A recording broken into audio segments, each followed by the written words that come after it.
안녕하세요. 김성경 목사입니다. 산돌 성경에 오신 여러분 환영합니다. 오늘은 시편 16편에서 20편까지의 내용 살펴보겠습니다.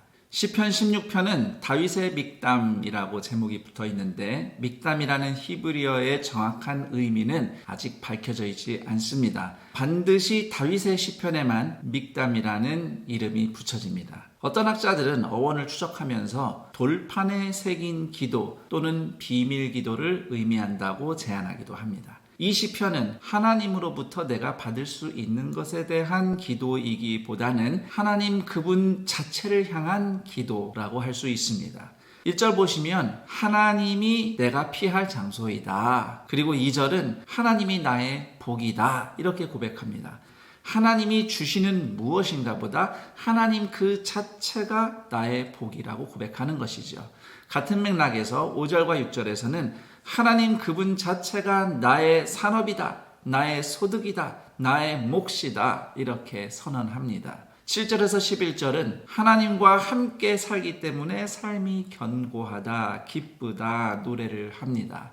정리하자면 하나님이 다윗에게 주신 최고의 복과 유산은 하나님과 동행하는 영원한 사랑의 교제라고 할 수 있습니다.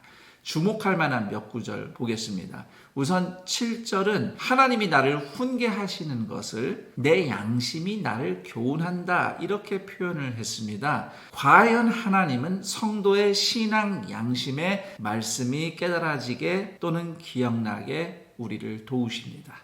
그리고 10절에 주의 거룩한 자라는 표현이 나오는데 마가복음 1장 24절에서는 하나님의 아들을 일컫는 호칭으로 사용되고 있습니다. 그래서 10절 주의 거룩한 자를 멸망시키지 않으실 것이다 라는 이 구절은 예수님의 부활에 대한 예언이 되는 겁니다. 이 구절의 헬라어 번역본 주의 거룩한 자로 썩음을 당하지 않게 하시리라 이 구절이 사도행전 13장 35절에서 인용됩니다. 그 다음 시편 17편은 다윗의 기도라고 제목이 붙여졌는데 보통은 다윗의 시라고 표기하는 걸 생각하면 17편의 제목은 조금은 특이하다 볼 수 있습니다. 기본 내용은 다윗이 악인과 대치하고 있는 상황에서 본인이 하나님을 의지하는 의인이다 라고 하나님께 아뢰면서 하나님의 도움을 구하고 있습니다. 이 시편은 크게 1절에서 6절까지 그리고 7절에서 15절까지 두 단락으로 나눌 수 있습니다. 앞단락에서 핵심 기도는 들으소서, 보소서, 판단하소서입니다. 나는 하나님의 원수가 아닙니다. 하나님과 같은 편임을 제발 확인해 주세요 하는 기도죠. 들어달라고 간구만 하는 것은 아닙니다. 4절을 보시면 주의 입술의 말씀을 따라간다 라고 기도하죠. 자신도 하나님께 듣겠다는 기도입니다. 그 다음 두 번째 단락에서의 핵심 기도는 구원하소서입니다. 7절에서 15절 단락에서는 구원하시는 하나님의 행동을 수려하게 묘사하고 있습니다. 예를 들면 하나님의 오른손이 구원하신다. 나를 눈동자처럼 지켜주신다. 나에게 그늘 아래 숨기신다. 악인을 치려고 일어나신다. 이렇게 묘사를 합니다. 그리고 더 나아가서 자신을 괴롭히는 악인들의 모습도 상세히 묘사하는 편입니다. 여기서 15절을 좀 더 주목하고 싶습니다. 15절은 주의 얼굴을 배우리니 만족하리이다, 기뻐하리이다 이렇게 노래를 하는데요. 우선 민수기 6장 24절에서 26절 제사장의 축복을 생각나게 합니다. 악인에게 있어서 하나님의 얼굴은 심판을 의미합니다. 그러나 의인에게 있어서 하나님의 얼굴은 은혜이고 구원입니다. 이때 의인은 죄가 없는 훌륭한 사람이란 뜻이기보다는 비천하고 연약하여 오직 하나님을 의지하는 겸손한 사람을 의미한다 하겠습니다. 그리고 만족하리이다 라고 말하는 것은 문제가 다 해결돼서 만족한다는 의미보다는 여전히 고통 중이지만 하나님이 얼굴을 보여주시는 사람, 하나님의 은혜를 입은 사람으로서 아침을 맞이한다면 그것으로 충분합니다. 나는 살아낼 수 있습니다. 라는 의미의 고백이 되겠습니다.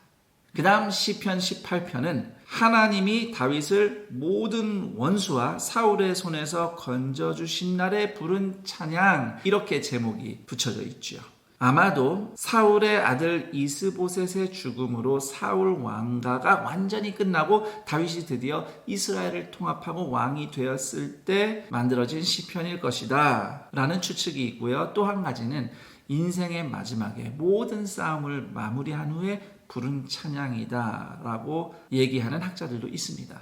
1절에서 19절까지는 하나님의 구원하심, 주로 폭풍과 번개, 바람의 이미지로 묘사하고 있습니다. 그리고 20절에서 30절은 다윗 자신의 의로움에 대해서 노래를 하는데요. 이것은 의로운 행위를 근거로 내가 구원받을 만하다 이런 의미로 말하는 게 아니고요. 27절 보면 다윗은 자신을 곤고한 사람이라고 노래하고 있어요.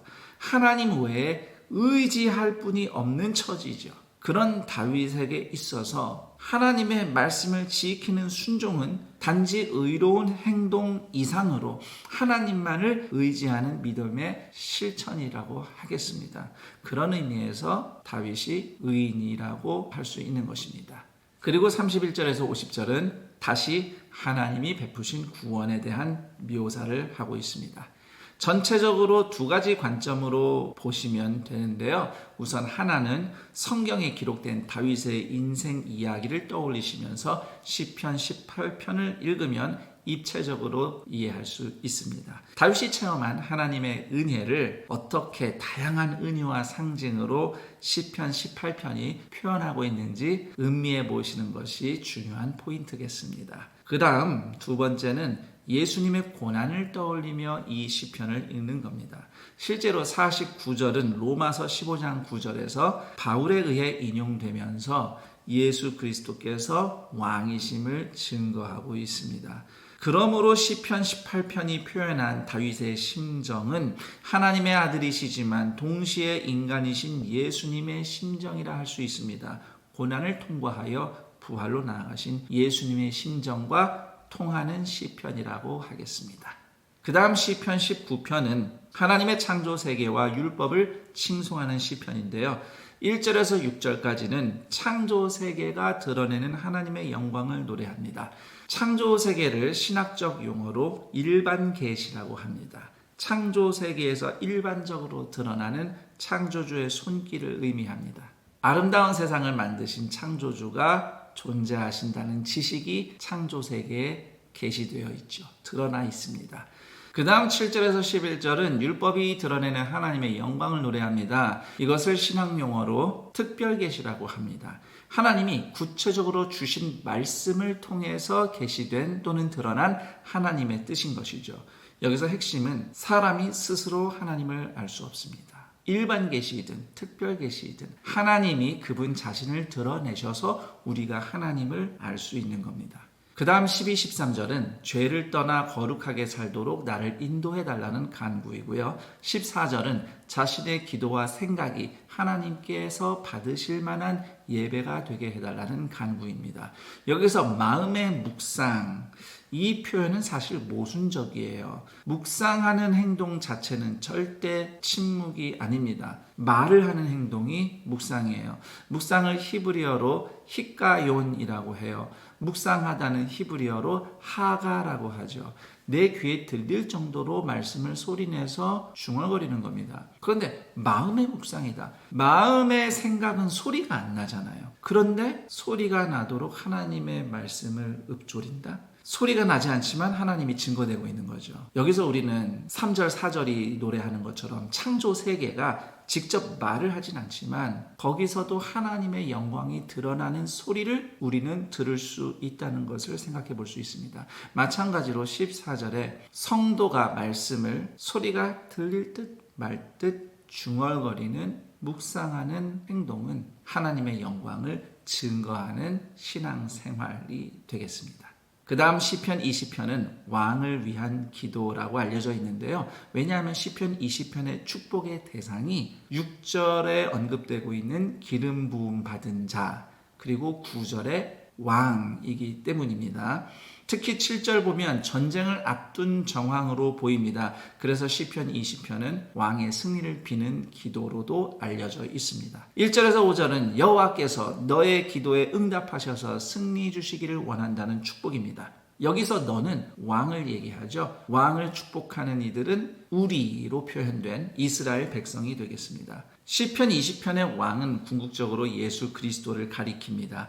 그래서 우리는 시편 20편이 어떻게 예수님께 성취되었는지 읽으면서 확인할 수 있습니다. 우선 1절, 하나님이 너를 높이 드시며, 원래 의미는 영광스럽게 높인다는 뜻이죠. 그런데 예수님은 실제로 십자가 위에 못 박혀 들어 올려지셨습니다. 예수님이 십자가 위에 오르심으로써 영광을 받으셨습니다. 그리고 3절, 하나님이 내 모든 소재를 기억하시며 네 번제를 받아주신다. 하나님이 예수 그리스도의 십자가 희생을 영원히 받으셨습니다. 그래서 우리가 구원을 받은 것이죠. 그 다음 6절에서 8절은 하나님께서 왕을 싸움에서 구원하시고 우리를 승리하게 하실 것을 확신한다는 기도입니다. 여기서 7절을 보시면 어떤 사람은 병거, 어떤 사람은 말을 의지하나 우리는 여호와 우리 하나님의 이름을 자랑하리로다. 이렇게 노래하는데, 성도가 인생에서 진정 승리하는 길은 하나님을 예배하는 삶입니다. 그리고 9절은 왕을 구원해달라, 우리에게 응답해달라며 하나님께 간구함으로 끝맺음을 하고 있는데, 왕만 구원하는 게 아니라 이스라엘에게도 응답해달라고 구하지 않습니까? 마찬가지입니다. 예수님이 십자가 죽음에서 건진받아 부활하셨고요. 그래서 우리도 예수님처럼 부활하는 구원을 받았습니다. 여기까지 시편 16편에서 20편까지의 내용 살펴봤습니다. 그럼 전 여기서 인사드리고 다음 시간에 다시 뵙겠습니다. 감사합니다.